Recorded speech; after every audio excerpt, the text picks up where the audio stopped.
清晨，雅婷熟练地磨豆并手冲一杯热咖啡。她专注地敲打键盘，处理着繁忙的工作任务。雅婷仍然在桌前加班，思索一天的工作。她回顾一天的工作，心中充满希望和期待。你只需要输入一个灵感 ，Filmora 就能自动生成影片，同时支持再次编辑。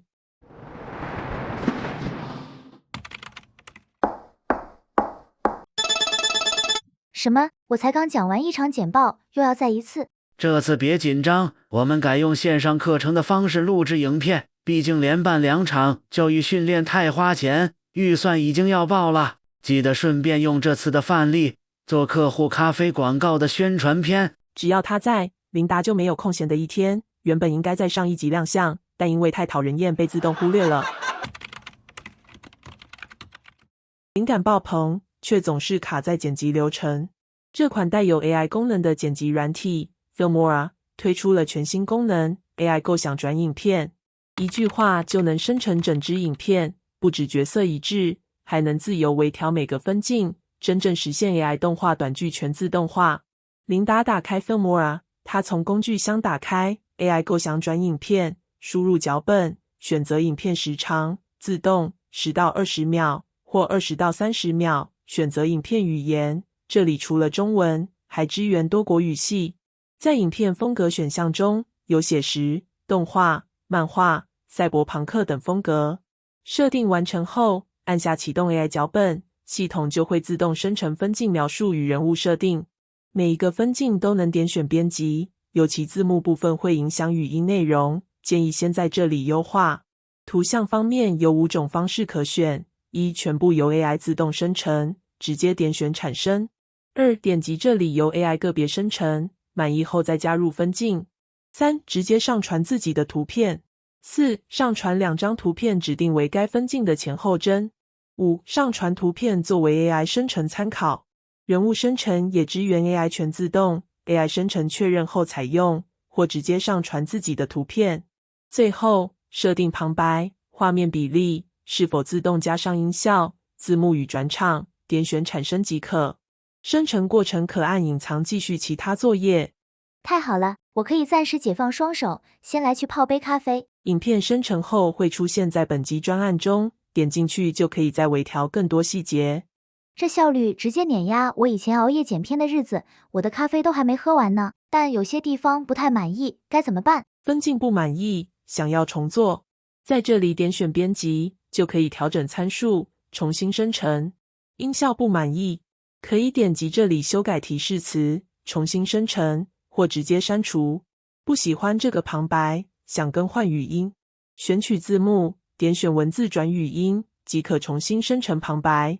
字幕样式看不清楚，点选这里就能变更。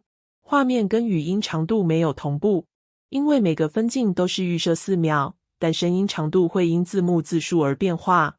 像这个比较简单，直接剪接即可。像这个就可以透过调整画面或语音长度，或是速度，让它们对齐。例如，这段声音是 4.04 秒，将影片长度也改成 4.04 秒即可。调整完所有细节，确认没问题后，点选右上角绘出就完成咯。来看一下最终成果吧。清晨，雅婷熟练地磨豆并手冲一杯热咖啡。她专注地敲打键盘，处理着繁忙的工作任务。雅婷仍然在桌前加班，思索一天的工作。她回顾一天的工作，心中充满希望和期待。真是太棒了，一部简单的影片就这样轻松搞定，千万别让老板知道，不然又要加倍我的工作量了。有灵感就能出片，还能细致微调，这就是 AI 动画短剧全自动化的强大之处，非常适合作为社群预告、试水温内容或快速发表的创作影片。如果你也想体验 Filmora 的 AI 构想转影片功能，立即点击下方链接，下载 Filmora 试用看看吧。完成了。大家好，欢迎来到忍者妈妈 AI 小学堂。大家最常见的问题就是用哪一个工具最好用？这个问题没有标准答案，唯一可以统一的答案就是根据你的需求来判断。不同需求适合不同工具，选择最适合你需求的工具就是最好的工具。大致上可以分为3大类型：一、全部手动，一步步完成，适合追求极高品质、喜欢自己主导所有细节的创作者；二、全部自动，但无法修改，适合追求快速产出、旨在抢占市场流量的创作者；三、全部自动，但可指定内容，生成后还可再编辑调整，适合追求效率又想掌控部分细节的创作者。像今天介绍的 Filmora AI 构想转影片功能，就是属于第3类，一键搞定灵感成片后，还可以微调细节。你是属于哪一种创作者呢？偏好哪一类工具呢？手动、全自动不能修改，还是全自动可修改？欢迎在底下留言分享或讨论哟。